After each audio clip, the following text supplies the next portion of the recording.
The government suddenly stops plans for basketball gambling. New procedures for investigating water seepage in private buildings.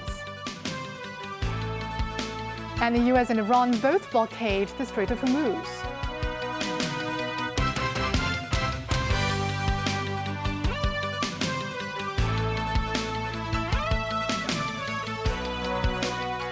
Good evening. Welcome to TVB News. The government announced the suspension of basketball betting plans after an amended betting duty ordinance was passed last year. Authorities said the decision is related to the emergence of prediction markets. Mimosa Ngai reports. In a statement on Monday, the government said the reason for suspending the plans of basketball betting is because of the prevalence of prediction markets, which could lure more residents to take part in illegal gambling. But what are prediction markets? Gained popularity in the US in 2024, prediction markets are platforms that allow individuals to trade shares or place bets on future events. This platform shows that people can bet on a wide array of affairs, such as the outcome of Peru presidential election, the winner of the 2026 World Cup. While prediction markets are not new, lawmaker Zhang Lingeng said individuals can place bets with cryptocurrency, making it difficult for the government to combat such activities. He said authorities need time to review their policy amid the prevailing betting situation. Speaking to the media on Tuesday, Secretary for Home and Youth Affairs Alex Mark said that the government is responsible by halting basketball betting. She said authorities cannot press ahead with the plan simply because the betting duty ordinance to legalize basketball betting was passed. Mimosa 9, TVB News. The government has launched new procedures for investigating water seepage in private buildings, incorporating technology to pinpoint the source of the leaks. Owners failed to address the issue will be charged the full cost of the probe. Samantha Lee reports. Many households are plagued by persistent water seepage, and Mr. Ma is one of them. After buying a luxury flat in North Point, he found leaks in his bathroom, leading him to file a complaint with the government 3 months later. He recalled the officers conducted an inspection and found humidity levels exceeding 35%. They also performed a downward test upstairs and confirmed the leak was coming from the drainage pipes above. Under the new system, authorities will introduce thermal imaging during the early stage to identify the source of seepage more accurately. If it is believed that the leak comes from an upstairs unit, a notice will be issued, requiring the owner to complete repairs within 28 days. If an owner is confirmed as the source, they will face a nuisance notice and be held liable for investigation costs, which is estimated to be over $17,000. The government expects the new process to issue repair notice within 14 days, a significant improvement over the current average of 71 days. The scheme is currently being carried out in 6 districts, with plans for a citywide pilot program by mid-year. Samantha Lee, TVB News. The trial for the Evergrande Group case opened in Shenzhen yesterday and today, with founder Hungarian pleading guilty in court. Hui was once considered one of China's richest persons. The Shenzhen Intermediate People's Court held hearings yesterday and today for the Evergrande Group case. The Evergrande Group is accused of illegally taking public deposits, fundraising fraud, illegally issuing loans, and corporate bribery, among other charges. Evergrande Real Estate is accused of fraudulently issuing securities. As for Hungarian, he faces multiple charges, including illegally absorbing public deposits, fundraising fraud, and embezzlement of his assets. Both the defendant companies and Hui made final statements. Hui pleaded guilty and expressed remorse in court. The court will announce its verdict at a later date. A U.S. naval blockade on maritime traffic in and out of Iranian ports came into effect from 10 p.m. Monday, Hong Kong time. U.S. President Donald Trump has threatened to eliminate any ship that comes close to the blockade in the Strait of Hormuz. The Iranian military called any U.S. restrictions on international shipping an act of piracy. U.S. President Donald Trump met the press later in the day, saying the move is meant to stop Tehran from doing business and press for the reopening of the waterway. Iran is doing absolutely no business, and we're going to keep it that way very easily. Don't forget, their Navy is gone, their Air Force is gone. You know, a lot of tankers are coming up here. They're coming in empty and out full. And we have a great capacity to take care of that business. Earlier, the president claimed in a social media post that the U.S. had destroyed 158 vessels of the Iranian Navy. Regarding 34 ships that crossed the strait, Trump has warned to immediately eliminate any ships that approach the U.S. blockade using the same system of kill that they use against so-called drug dealers on boats at sea. Washington said ships from neutral countries are allowed to sail to and from non-Iran destinations, while those laden with humanitarian materials would get the green light after being checked. One of the tankers was the Austria sailing under the Botswana flag. The other one was the Malawi flag China-owned tanker Rich Starry, which has been sanctioned by the US. Both tankers reportedly departed from a port in the United Arab Emirates and were en route to China. Pakistani officials have proposed a second round of talks between the US and Iran, as US Vice President J.D. Vance earlier said that negotiations with Iran did make some progress, even though they failed to reach an agreement. US President Donald Trump said Iran does want to work a deal. This, as Trump said, Chinese President Xi Jinping said that he hoped to see an early end to the conflict. Tracy Furness has more. With the talks between the US and Iran failing to reach an agreement on Saturday, US President Donald Trump said Iran still wants to make a deal. I can tell you that we've been called by the other side. They'd like to make a deal very badly. This, as Trump said, he has not spoken with President Xi Jinping recently, but China's president has said he hoped for an early end to the conflict. We have a very good relationship with China. He would like to see this ended also. He certainly wants it ended. Everyone, I want to see it ended too, but we can't give a nuclear weapon to a group of people that have caused nothing but havoc for 47 years. According to US media, the US government is discussing details about holding a second face-to-face meeting with Iran before the temporary ceasefire between the two sides ends. The temporary ceasefire may be extended to allow more time if Iran is willing to continue negotiations with the US. A United Nations spokesperson said while no agreement was reached, the discussions underscored the seriousness of their engagement and is a positive step towards renewed dialogue. After weeks of destruction and distress, it is clear that there is no military solution to the current conflict in the Middle East. While no agreement was reached at the talks hosted by Pakistan between the United States and the Islamic Republic of Iran in Islamabad, the discussions themselves underscored the seriousness of their engagement and constituted a positive and meaningful step towards renewed dialogue. Given the deeply rooted differences, an agreement cannot be reached overnight, and the Secretary General calls on the talks to continue constructively in order for an agreement to be reached. At the same time, the ceasefire must absolutely be respected and all violations must cease. Tracy Furness, TVB News. The Secretary General of the Hezbollah militant group has urged Lebanon to step down from scheduled direct talks with Israel, set to take place in Washington, the first in decades. Naeem Qasem made these remarks in a televised address on the eve of the scheduled meeting between Lebanon and Israel's ambassadors to the US, as both sides set a framework for negotiations. The latest round of fighting was sparked by Hezbollah firing rockets into northern Israel on March the 2nd in solidarity with Iran.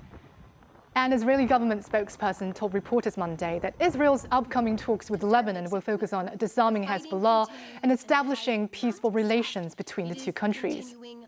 Israel and the Lebanese army have both been unable to forcibly disarm Hezbollah. And still ahead, suspected theft at a one-for court unit. New app for trams to help passengers. And a new leader and a new government in Hungary after election victory.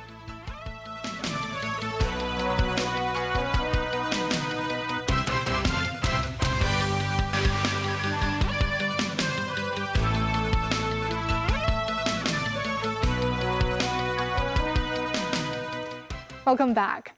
A flat in the fire-ravaged one-for court in Taipo is suspected of being burgled. Samantha Lee has more. Residents of Wanford Court have reported another suspected burglary after receiving photographs taken by their assigned social worker under the one social worker per household scheme.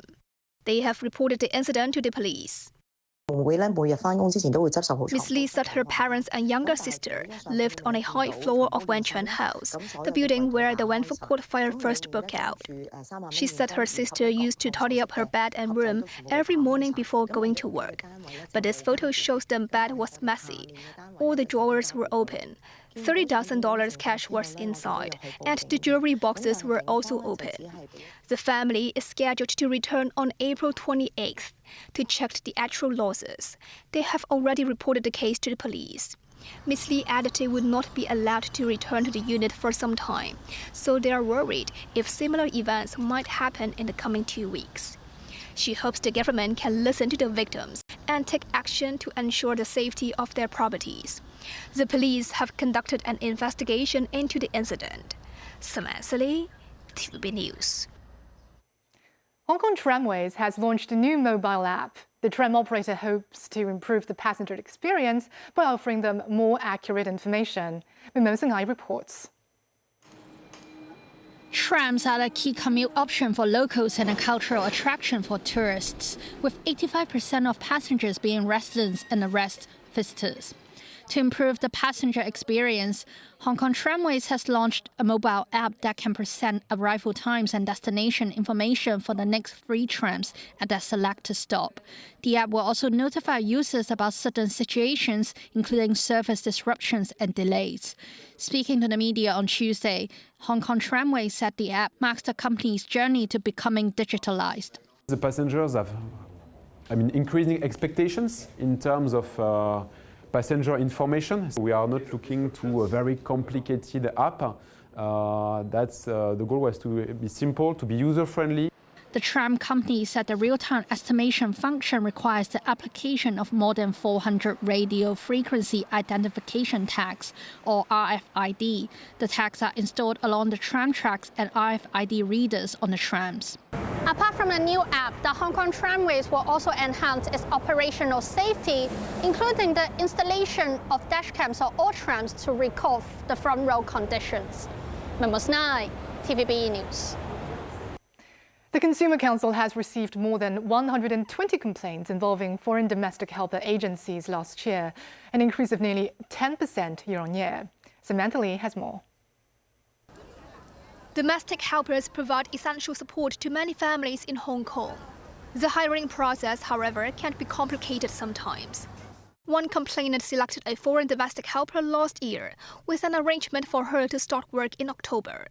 However, in early October, the agency claimed the helper was unreachable and suggested replacing her with another.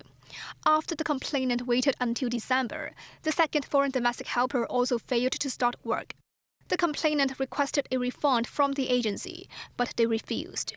As the Consumer Council intervened, the company refunded half of the service fee. In another case, the complainant hired a foreign domestic helper after a video interview and paid a service fee of $16,500. However, the company later said they were unable to contact the helper. The complainant requested a refund, but the company gave no clear response. The complainant considered the terms and conditions problematic and sought help from the Consumer Council. Ultimately, the complainant received a full refund. Consumers should carefully read the contract or service agreement before the transaction to ensure full understanding of all content and terms. After transaction, obtain and retain contracts, receipts, and other transaction documents, as well as records of communication with the agency as evidence. Samantha Lee, TVB News. Overseas, Hungarian voters have ousted long-serving Prime Minister Viktor Orban after 16 years in power. Peter Magyar will be Hungary's new leader, and the winning side, the Tisza Party, celebrated on Sunday night, performing a dance on stage which has gone viral. Zsolt Hegedűs, a politician from the winning Tisza Party, danced in front of hundreds of thousands of people while celebrating his party's election victory in Budapest. Hegedűs was elected member of the National Assembly in 2026 and has been nominated to serve as Minister of Health in Peter Magyar's new government. Orban's defeat has reverberated across the world, including in the US, where President Donald Trump supported Orban's re-election bid and even dispatched US Vice President J.D. Vance to Budapest last week to support the incumbent. Magyar's victory could signal a shift in European politics that has been dominated by a far-right shift over the past decade, according to analysts. Magyar comes from a right-wing background, but has distanced himself from Orban's leadership. The conflict in the Middle East has created a lot of uncertainties in the energy market. Peter Won Ye, managing director of Town Gas, said in TVB's Straight Talk program that the company has very long-term contracts for the supply of feedstocks from countries outside of the Middle East. What's happening is we can't do much on that. And we, in Hong Kong China Gas, we always keep an eye monitoring the situation hour by hour as the day goes by. And luckily, Town Gas, when we manufacture Town Gas, we need two feedstocks. Right. One is naphtha, the other is natural gas. And luckily, both of these feedstocks come not from Middle East. Mm-hmm. Naphtha, we source the naphtha from Malaysia, Indonesia, Singapore, etc. And the natural gas is a long-term contract with a supply in Australia. Right. The contract was signed in the year 2006. Wow, so 20 years ago. Exactly. It is a 25-year long-term contract. All right. And it is a take-or-pay contract. What does that mean? Take-or-pay means we have to buy certain quantity of natural gas, and the seller has to supply that quantity to us. It's confirmed, it's a contract for 25 years. Mm-hmm. And the price was basically determined in the year 2006. The Hong Kong Palace Museum, in collaboration with the Metropolitan Museum of Art in New York, will present a special exhibition starting tomorrow. It will showcase approximately 200 exquisite jewelry pieces. The vast majority are being exhibited in Hong Kong for the first time. The exhibition is divided into 5 sections, covering nearly 4,000 years of jewelry history. It will be Hong Kong's first large-scale exhibition to present the history of jewelry and ornamentation with such a broad perspective. Most of the collection comes from the Metropolitan Museum of Art. The exhibition will open tomorrow and run until October the 19th. Special exhibition tickets are required for admission, $150 for adults and $75 for children and seniors. And that's the news. Thank you for watching.